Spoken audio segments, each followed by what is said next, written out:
प्यारे विद्यार्थियों, आज हम भूगोल की भौगोलिक विचारधाराओं के विषय में बात करेंगे।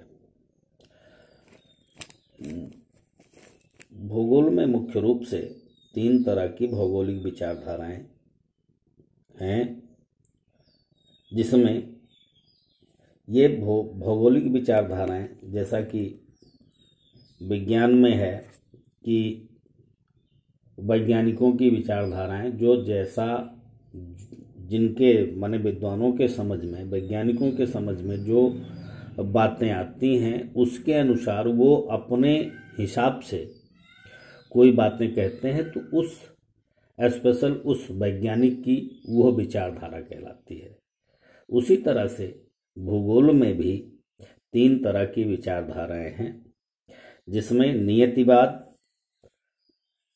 जिसे कि हम निश्चयवाद भी कहते हैं, जिसे पर्यावरणवाद भी कहते हैं, जिसे वातावरणवाद भी कहते हैं, जिसे निश्चयवाद भी कहते हैं, इसी को निर्धारणवाद भी कहा जाता है। पुनः हम इसका नाम लिख देते हैं निर्धारणवाद। नियतिवाद लिखा ही गया है, निश्चयवाद, वातावरणवाद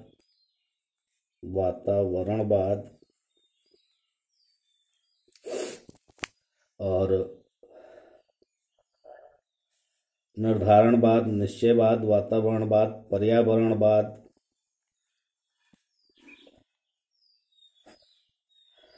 तो नियतिवाद, ये 4-5 नाम इसके कहे जाते हैं। नियतिवाद, निर्धारणवाद, निश्चयवाद, वातावरणवाद, पर्यावरणवाद। इससे संबंधित विद्वान यानी इस विचारधारा को बताने और बढ़ाने वाले विद्वानों में रेडजेल, रिटर, हम्बोल्ट का नाम मुख्य रूप से उल्लेखनीय है। और ये जर्मनी के विद्वान रहे, जर्मन संप्रदाय के। कहाँ के? जर्मन संप्रदाय से संबंधित ये विद्वान रहे। और यहाँ के विषय में कि जर्मनी के विद्वानों ने ये बताया कि प्रकृति महत्वपूर्ण है, मानव उसका दास है। मीन्स जैसा प्रकृति चाहती है तदनुसार मानव को रहना पड़ता है, करना पड़ता है। प्रकृति जैसा चाहे तदनुसार मानव को उसकी नियति है, मान के चलना है, करना है। मीन्स अगर देखा जाए तो ये आदिम जीवन से आज तक की व्यवस्थाओं में कुछ इसी तरह की बातें रही कि प्रकृति ने जैसा चाहा तदनुसार मानव रहा। अगर बिजली कड़की तो उससे बचने के लिए उसने उसकी पूजा की, अर्चना की, भागा, कहीं छिपा, गर्मी सर्दी जैसी भी स्थितियां बनी उसको उसने सहन किया। हमेशा अपने को उसने प्रकृति के अनुसार ढालने का प्रयास किया। तो इस तरह की विचारधारा यानी इसमें प्रकृति महत्वपूर्ण पक्ष है और मानव गौड़ है। यानी प्रकृति जैसा चाहती है मानव को तदनुसार रहना पड़ता है। तत्पश्चात दूसरी विचारधारा संभववाद की आती है। संभववाद के विचारक वाइडल डी लाप्लास, जीन ब्रून्स आदि ये फ्रांसीसी संप्रदाय है। फ्रांसीसी संप्रदाय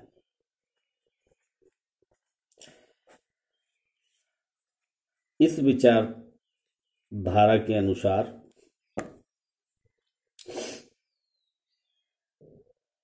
यहाँ पर इस तरह की बातें आई कि ऐसा नहीं है कि मानव प्रकृति का दास है, बल्कि मानव ने भी बहुत कुछ अपने प्रौद्योगिकी के बल पर इस तरह से हासिल कर लिया है कि वो पूरी तरह से प्रकृति पर आधारित नहीं, वो अपने हिसाब से प्रकृति को ढाल सकता है। वो कृत्रिम वर्षा करा सकता है, वो क्या कुछ नहीं कर सकता, बहुत कुछ प्रकृति में हेर फेर कर, बदल कर प्रकृति को अपने अनुसार ढालने में समर्थ हो रहा है और समर्थ हुआ है। काफ़ी कुछ उसने इस तरह की बातें की हैं कि जिससे कि वो प्रकृति का अब वो स्वामी बन गया है। यह विचारधारा संभववादी विचारधारा है। तीसरी विचारधारा नवनिश्चयवाद की रही। नवनिश्चयवाद ये इस विचारधारा के प्रतिपादक रहे ग्रिफिथ टेलर। उन्होंने कहा कि ये उपर्युक्त दोनों विचारधाराएं, चाहे वो नियतिवाद हो या संभववाद, दोनों ही विचारधाराएं कुछ न कुछ अतिरेकता लिए हुए हैं। एक मध्यम मार्ग, या इसको रुको और जाओ, रुको और जाओ की विचारधारा भी इसको कहा जाता है। रुको और जाओ के अनुसार ग्रिफिथ टेलर ने इस तरह की बात बताई। एक कथन के माध्यम से बात को स्पष्ट किया जा सकता है कि मानव और प्रकृति के संबंधों के विषय में कहा जा सकता है कि मानव केवल चौराहे पर खड़ा हुआ एक यातायात नियंत्रक की भांति है, जो आने वाले वाहनों की गति को तो धीमा कर सकता है, परंतु उसकी दिशा नहीं परिवर्तित कर सकता। तात्पर्य इसका ये हुआ